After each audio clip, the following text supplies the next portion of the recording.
The morning sun spread its golden light across the harbor as Marcus and Daniel Hayes stood at the weathered dock, staring at the boat that would carry them to their inheritance. Marcus, the older brother at 42, adjusted his brown hat against the coastal breeze. Daniel, 3 years younger, wore a bright orange shirt that seemed too cheerful for the somber occasion that had brought them here. Their father had passed away 6 months ago, leaving behind little more than memories and an island. Not a tropical paradise or a vacation retreat, but a rocky outcrop 15 miles off the coast of California, a place the old man had won in a card game decades ago and visited perhaps twice in his lifetime. The lawyer's letter had been brief. The island was theirs now, though it came with back taxes they could barely afford. Marcus carried a leather satchel over his shoulder, filled with old photographs and his father's journal. Daniel had packed sandwiches and water, ever the practical one, always thinking about the small necessities that Marcus tended to overlook. They had not seen each other in almost 2 years before their father's funeral, their lives having drifted in different directions like boats unmoored from the same dock. The boat's captain, a weathered man named Frank, helped them aboard. He knew these waters well, had been sailing them for 30 years. As the engine rumbled to life and the dock began to shrink behind them, Marcus felt something shift inside his chest. It was not quite sadness, not quite hope, but something suspended between the two. The journey took nearly an hour. The brothers sat mostly in silence, watching the mainland fade into a blue-gray line on the horizon. Seabirds wheeled overhead, their cries sharp and wild. The water changed colors as they went, from the murky green of the harbor to deeper shades of turquoise and sapphire. When the island finally appeared, it looked exactly as Marcus remembered from the one time their father had brought them here as children. A massive formation of stone rose from the sea like the back of some ancient sleeping giant. Steep cliffs of weathered rock, streaked with rust and cream colors, surrounded most of its perimeter. Vegetation clung to its slopes, hardy shrubs and twisted trees that had learned to survive on salt spray and stubbornness. A small structure stood at the summit, barely visible from the water. Their father had mentioned a lighthouse keeper's cottage, abandoned for 50 years or more. As Frank guided the boat toward a narrow strip of rocky beach, Marcus could see that time had not been kind to their inheritance. "Not much to look at," Daniel said quietly, speaking for the first time since they had left the harbor. Marcus did not answer right away. He was thinking about their father, about the stories the old man used to tell of adventure and treasure, of mysteries waiting to be solved. Their mother had called it foolishness, said he lived too much in dreams. After the divorce, the boys had seen their father only on occasional weekends, and those visits had grown fewer as the years passed. "He loved this place," Marcus finally said. "I never understood why." Frank secured the boat and helped them onto the rocks. He would return in 3 days, giving them time to assess the property and decide what to do with it. Most likely they would sell it, though finding a buyer for a useless island would not be easy. They needed the money from the sale to settle their father's debts. The climb to the cottage was harder than it looked. A crude path wound up the slope, but erosion had washed away whole sections. They had to scramble over loose stones and grip twisted roots to pull themselves up the steeper parts. By the time they reached the top, both brothers were breathing hard and their clothes were dusty. The cottage was in poor shape. The roof had partially collapsed, and the door hung crooked on its hinges. Inside, everything was coated in a thick layer of dust.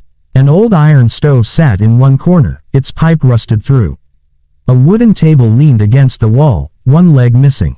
There was a narrow bed frame without a mattress, and shelves that held nothing but mouse droppings and spider webs. Daniel walked to the window and looked out at the view. From this height, they could see for miles in every direction. The ocean stretched endlessly, its surface catching the afternoon light in 1,000 dancing points. "We should photograph everything for the listing," Daniel said. "Maybe emphasize the location. Some rich person might want their own private island, even one like this." Marcus set down his satchel and pulled out their father's journal. He had been reading it over the past few weeks, trying to understand the man better now that he was gone. Most entries were mundane, notes about poker games and work shifts at the cannery. But scattered throughout were passages about the island, written with an enthusiasm that seemed out of character for someone who visited so rarely. One entry in particular had caught Marcus's attention: "The rocks remember everything." 30 paces from the Eagle's Watch, where the stone weeps at sunset. HK knew the truth. Marcus had assumed it was more of his father's romantic nonsense, the kind of cryptic language he used when he had been drinking. But now, standing here on the island itself, he felt a strange pull to investigate. "I want to look around a bit before we start documenting for sale," Marcus said. Daniel turned from the window, his expression weary. "Marcus, there's nothing here. It's a pile of rocks. Let's just do what we came to do and get back to real life." 3 days, Marcus said. "Frank won't be back for 3 days anyway.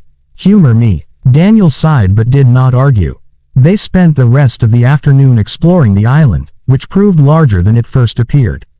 The summit where the cottage stood was only the highest point of a formation that sprawled across several acres. Caves and crevices marked the cliffs, carved by centuries of wind and waves. Some were shallow, barely more than indentations.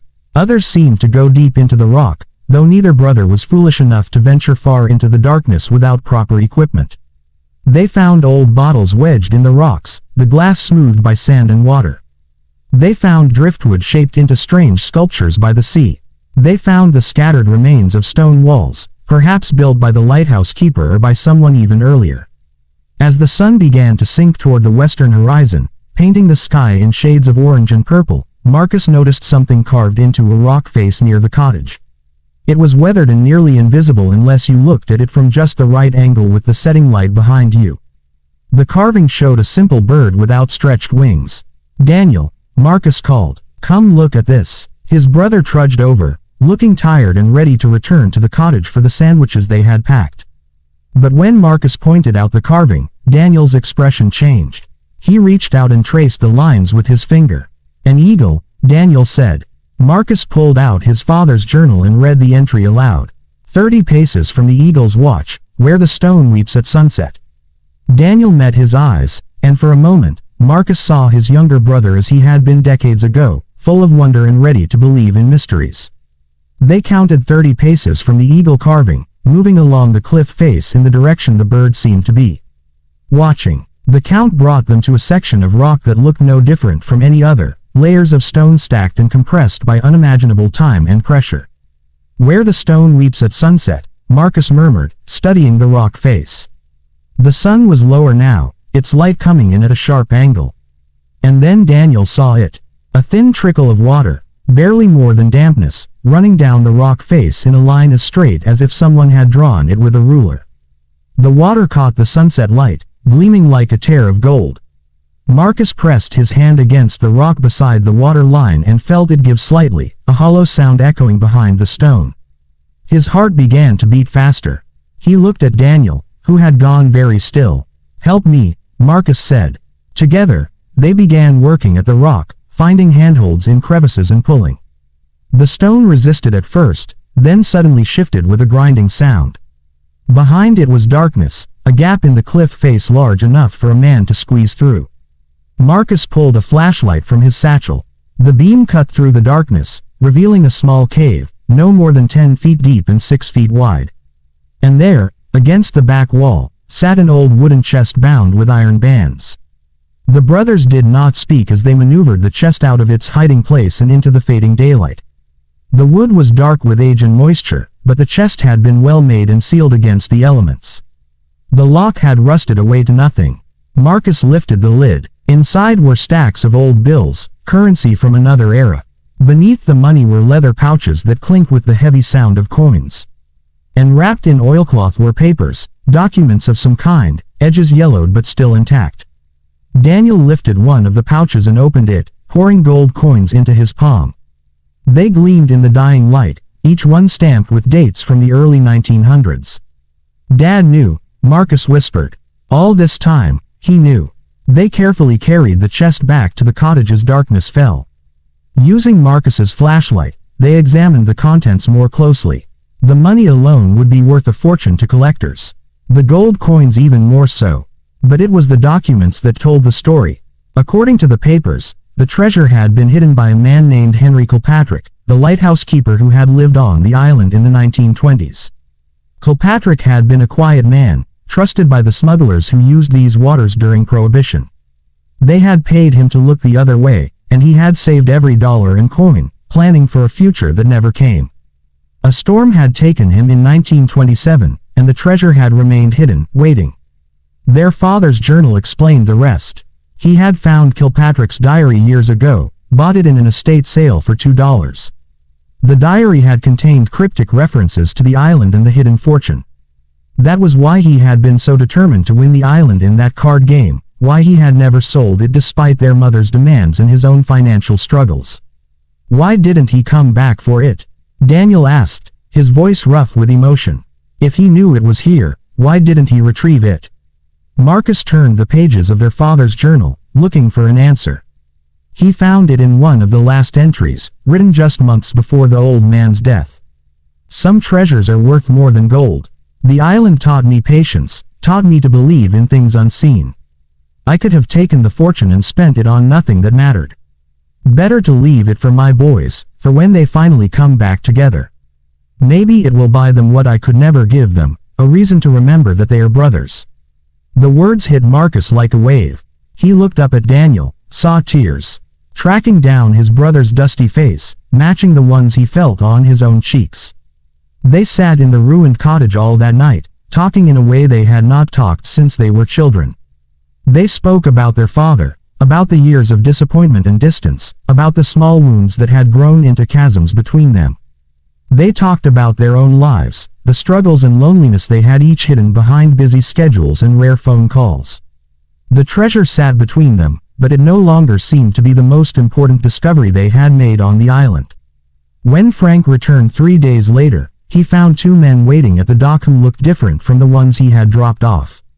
They stood closer together, and they smiled more easily. They had decided not to sell the island after all.